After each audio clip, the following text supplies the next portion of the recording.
all for being here. My name's Jocelyn Young, if you already heard. I decided to write about fairy tales for two main reasons. First of all, because these stories have lasted for such a long time, for thousands of years, and they've undergone transitions from oral tradition to written tradition and eventually to film. And today we'll talk a little bit about that transition from written stories to film. And then the other reason why I really wanted to talk about fairy tales is because they're a coming-of-age story. They're a story of a hero or heroine who is faced with difficult circumstances, and through these circumstances, the main character becomes an adult and learns how to grow up. So, here, let me flip the slide here. The first story I'm going to talk about is Cinderella, or Aschenputtel as the Grimm brothers called it in 19th century Germany. As you can see from these pictures, it's much darker than the Disney version you're familiar with today. But there's three main parental failures that occur during Cinderella's story written by the Grimm brothers. First is, although unintentional, is her mother. Her mother dies an early death and leaves her alone. And although it's not intentional, and obviously it wasn't her mother's desire to die early and leave her child alone, it is a parental failure. The next two are her stepmother and her father, who are more intentionally abusive. They verbally and physically abuse Cinderella, and they also eventually force her into servitude. Through these three parental failures, Cinderella is forced to grow up and become an adult, stand up for herself, and the real turning point in the story comes when Cinderella rejects her stepmother's commands to stay at home and chooses to travel to the ball and dance with the prince, and then when she's done dancing with the prince, she leaves.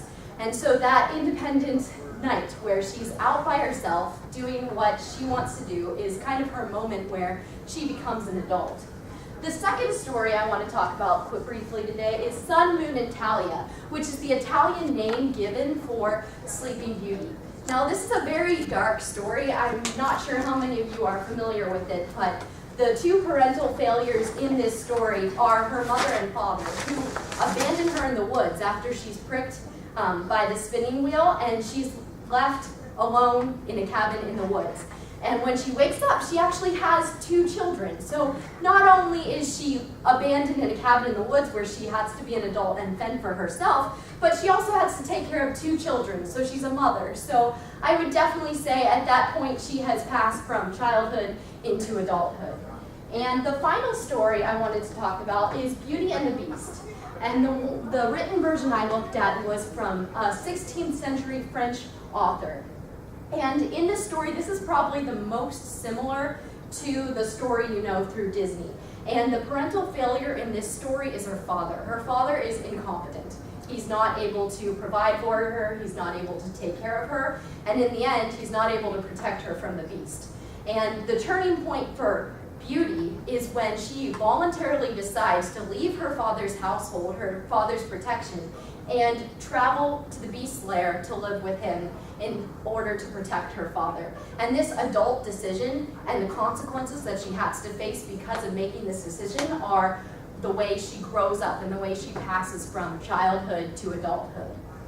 Now that we've briefly gone over those three stories, I'm going to talk about Disney's substitute parents. So Disney keeps those parental failures that we saw in the three earlier stories.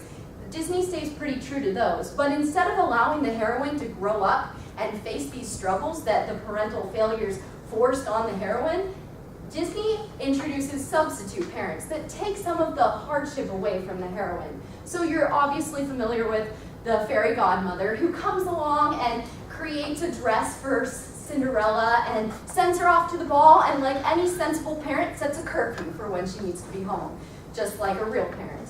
And then also the three fairy stepmothers of Sleeping Beauty take her to the woods. So instead of Sleeping Beauty being abandoned in the woods by herself, she has three parents, three moms to take care of her and to cook for her and to make her clothes and everything she needs. And not only do they take care of her and make her clothes and treat her like their daughter, but they also hide the hardship of her life from her. She is left in the dark, not aware of the curse that threatens her. And because of that, she never has to face that difficult circumstance like an adult would. And then finally we have Belle. And Belle makes that difficult choice to sacrifice her life for her father, just like she did in the written version. But instead of making that choice and having to face the consequences like adults do when they make decisions, she has a whole new set of parents when she goes to the castle. As soon as she starts crying on her bed, the dresser walks over to her and pats her on the back and makes sure she's okay and comforts her. She has Lumiere and Cogsworth that lay down the rules for the house, just like you would if you were a child living under the rule of a parent. She has people who feed her. She has people who entertain her. She has people to do everything to try to make her hard decision that she made less, take away the consequences of that adult decision she made. So what are the consequences of these substitute parents? What is the outcome? How does this change their story? And overall, I think the way it changes their story is it doesn't make it a coming-of-age story anymore. These heroines stay static. They don't become adults. And through this slide, I want to discuss how they're not adults and discuss how they're still acting like children. The one picture I really like is the one of Prince Charming and Cinderella. They're kissing, they're having their moment. You say, oh, she's off being independent, being an adult. But in this picture, if you notice, it's a little fuzzy, but there's a clock right here. And there's the face of the clock right there over them. Almost like the time is not in Cinderella's control. She has a curfew that's been set in place by a parental substitute. That face of the clock is almost watching over them in that picture. It's controlling Cinderella. She's not independent. She doesn't have her own agency. And then you see to the left of that what happens when the clock strikes 12 and when she's back to what she was before. And there's no change in her. She's back to what she was before. And then this picture I think is very significant. The fairies fighting over the color of the dress. This is a very endearing scene if you watch the movie. But the fact, I think, it's very notable that none of the three heroines get to pick their own clothing. The stepmother creates a dress for Cinderella that is the stepmother's decision. The three fairies create a dress for Sleeping Beauty, and they're fighting over the color of it throughout the entire film. Even at the end of the film, it's changing colors. And Sleeping Beauty, like a little toddler who's being dressed by her parents, doesn't even care. It's just kind of going on in the background of her life. And then finally, we have Belle, who has a dresser that's kind of acting as her mom and picks out her own clothes for her. So I think that's significant. And then finally, this last picture I have is Sleeping Beauty pouting. And she's pouting because the boy she found in the woods that she's in love with, she's never going to see again.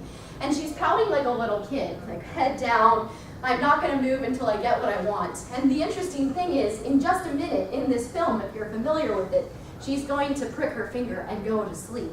And then the entire action of the film is going to take place while she's asleep. And it's almost like the parents are bending over backwards to try to get that thing that she wanted. And then when she wakes up, the prince she was pouting about is right in her face kissing her. So clearly the fairies did their job like good parents and bent over backwards to give their little pouting toddler what she wanted, and she gets it in the end. So basically, although I still am a fan of Disney movies, my whole concept is just that the coming of age part of the story is taken out of it because the consequences of their actions and their own agency and the heroism of their deeds in the written stories is taken away by the film version. So questions at the end, right? Thank you, everyone.